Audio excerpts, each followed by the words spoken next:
যাদেরকে অন্তর্ভুক্ত করা হয়েছে, আমাদের দেশের অনেক গুরুত্বপূর্ণ মানুষ প্রশ্ন তুলেছিলেন যে এরা যোগ্য কিনা, এরা সক্ষম কিনা নেগোসিয়েশনের।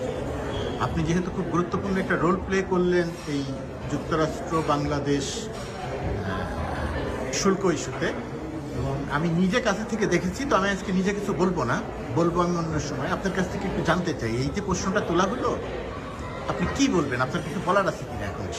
দেখুন, সংস্কৃতে একটা কথা আছে, ফলেন পরিচয়তে। আপনি ফল দেখলেই বুঝবেন যে কাজটা ঠিক হয়েছে কিনা। আমরা তো ফল আনলাম, হ্যাঁ, এবং আমরা যেটা আনলাম আমাদের প্রতিযোগীদের যে রেঞ্জে, সেই রেঞ্জে। তা এখন কম্পিটেন্স নিয়ে প্রশ্ন তোলার কারণটা আমি কিন্তু নিজেও বুঝিনি। একটা হতে পারে এটা যে নিছক শুল্ক চুক্তি নয়, এইটা সম্পর্কে সম্ভবত সম্যক ধারণা ছিল না। হ্যাঁ, এটা কেবল যদি এমন হতো আমরা আমাদের ডিউটিগুলি অ্যাডজাস্ট করে নিচ্ছি আমেরিকান প্রোডাক্টের জন্য, তাহলে পরে এই কাজটা কিন্তু আমরা দুবেলাতেই করে ফেলতে পারতাম। এখানে চারটা জিনিস প্রত্যেকটা দেশকে করতে হয়েছে, শুধু আমাদের নয়। একটা হচ্ছে, হ্যাঁ, আপনার ট্যারিফ রেটগুলো অ্যাডজাস্ট করতে হয়েছে আমেরিকান প্রোডাক্টের ওপরে। 2 নম্বর, যে প্রধান বিষয়টা হচ্ছে আমেরিকার যে ট্রেড ডেফিসিট আছে অন্যান্য দেশগুলোর সাথে, সেটা প্রেসিডেন্ট ট্রাম্প কমাতে চাচ্ছে।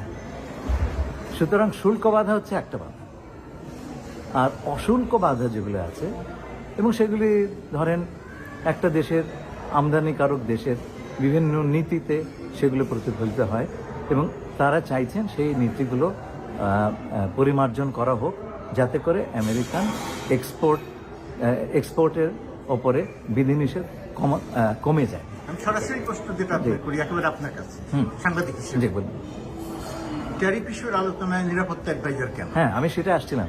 তৃতীয় যে জিনিসটা, সেটা হচ্ছে আমাদেরকে কিছু পারচেজ কমিটমেন্ট নগদ করতে হবে, যাতে করে তাৎক্ষণিকভাবে আপনার ট্রেড ডেফিসিটটা আমেরিকার জন্য কিছু কমে যায়। চতুর্থ, যে আইনে প্রেসিডেন্ট ট্রাম্প এই রেসিপ্রোকাল ট্যারিফটা দিয়েছেন, international economic emergency powers act, তাতে বলা আছে যে যদি রাষ্ট্রপতি মনে করেন যে আন্তর্জাতিক অর্থনৈতিক, কূটনৈতিক কিংবা জাতীয় নিরাপত্তা বিঘ্নিত হচ্ছে, এ ধরনের কারণে তিনি যদি আন্তর্জাতিক বাণিজ্যে বাধা, বিশেষ করে বিদেশি পণ্য আমেরিকার বাজারে প্রবেশের বিষয় উনি নিয়ন্ত্রণ করতে চান, তাহলে সেটা তিনি পারবেন। ওই আইনে কিন্তু ন্যাশনাল সিকিউরিটির কথাটা আছে।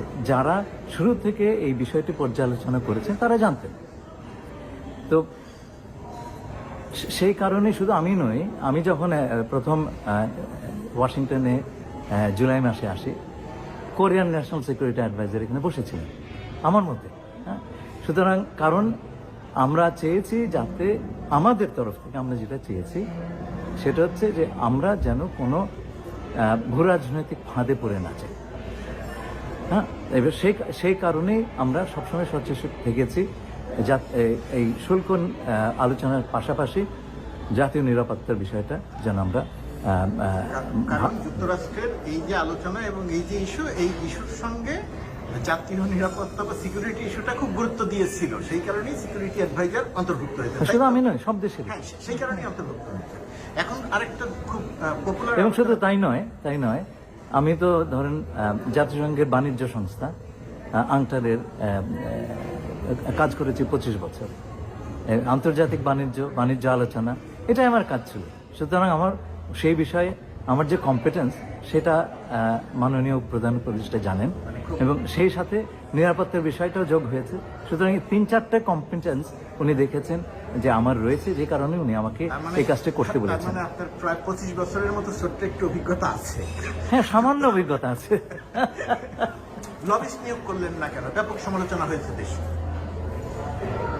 শুনেন, ইইউ, জাপান, কোরিয়া, মেক্সিকো, এদের সঙ্গে আমেরিকা বহু বছরের সম্পর্ক শুধু অর্থনৈতিক নয়, বাণিজ্যিক নয়, বিনিয়োগ নয়, সামরিক। তারাই খুব সহজে অ্যাগ্রিমেন্ট করতে পারেনি। কানাডা আজকেও করতে পারেনি, ভারতও করতে পারেনি। তাদের লবিস্টের কম আছে নাকি? আপনি লবিস্ট দিয়ে কী করবেন? আলোচনা করবেন?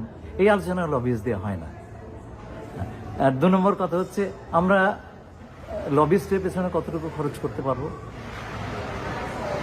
আলোচনা হবার পরে এটা প্রেসিডেন্ট ট্রাম্পের কাছে যায় এবং তিনি সেটাতে সম্মত হলে ট্যারিফ রেটগুলো অন্যান্য দেশগুলি পায়।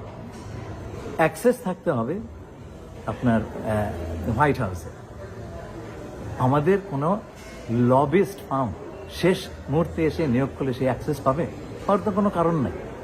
আমাদের লবিস্টের কোনো প্রয়োজন ছিল না। এবং কেন ছিল না সেটা আপনাকে বলি।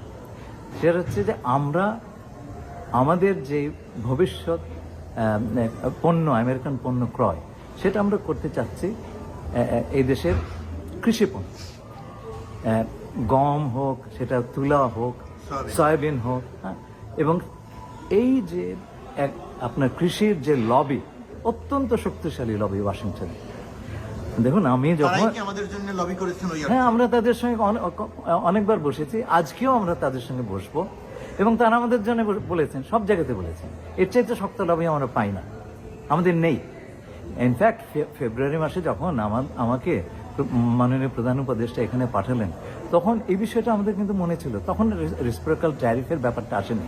আমরা প্রথম দেশ যারা যুক্তরাষ্ট্র সরকারের কাছে এসে বলেছি যে আমরা নিজ থেকে ট্রেড ডেফিসিটটা কমিয়ে ফেলবো, এবং সেই ক্রেডিটটা কিন্তু আমরা এই পুরো আলোচনা কালে পেয়েছি।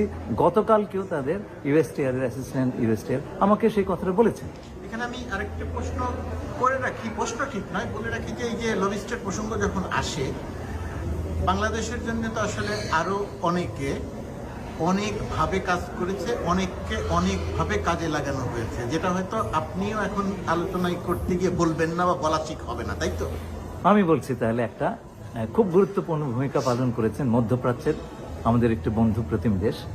শেষ আলোচনা রাউন্ড যেটা, সেটা আসবার সময় আমি সে দেশে 12 ঘন্টা কাটিয়েছি, এবং তারা সর্বোচ্চ পর্যায়ে আমাদের জন্য বলেছেন। এবং সেটা হয়তোবা আমরা যে আলোচনা সম্পূর্ণভাবে শেষ করার আগে একটা রেট পেয়ে গেলাম, সেইটা তাদের সেই বদান্যতাটা কাজে লেগেছে। অথবা এখানকার, অর্থাৎ যুক্তরাষ্ট্রের ওয়াশিংটনের একেবারে ভেতরেরও অনেকে আমাদের জন্য কাজ করেছে, ব্যক্তিগত সম্পর্ক, ডক্টর ইউনূসের সরকার, অনেক কারণে, যেগুলো হয়তো আমরা বলছি না বা আপনারা বলছেন না, বলা ঠিক হবে না, তাই আমার বোঝাটা কি? আচ্ছা শুনুন, আপনি যখন মাননীয় প্রধান উপদেষ্টার কথাই বললেন, আমি এক্সপ্লিসিটলি বলতে চাচ্ছিলাম না, তবু বলি না তবু বলি এইটুকু বলি, উনি এদেশে কংগ্রেশনাল মেডেল পেয়েছিলেন। এটা কিন্তু রিপাবলিকান এবং ডেমোক্রেট দুই দল মিলেই সর্বসম্মতিতে উনি পেয়েছিলেন। ওনার এই দেশে বন্ধু বান্ধবের অভাব নাই। সুতরাং লবিস্টরা করবে কি ভাই? আপনি কত টাকা লবিস্টকে দিবেন? $1 মিলিয়ন? $1 মিলিয়ন লবিস্ট কোনো কাজ করবেন না। ওই লেখা আছে লবিস্ট ফার্মে। আমি তো আগে এই সমস্ত কাজ আগেও দেখেছি।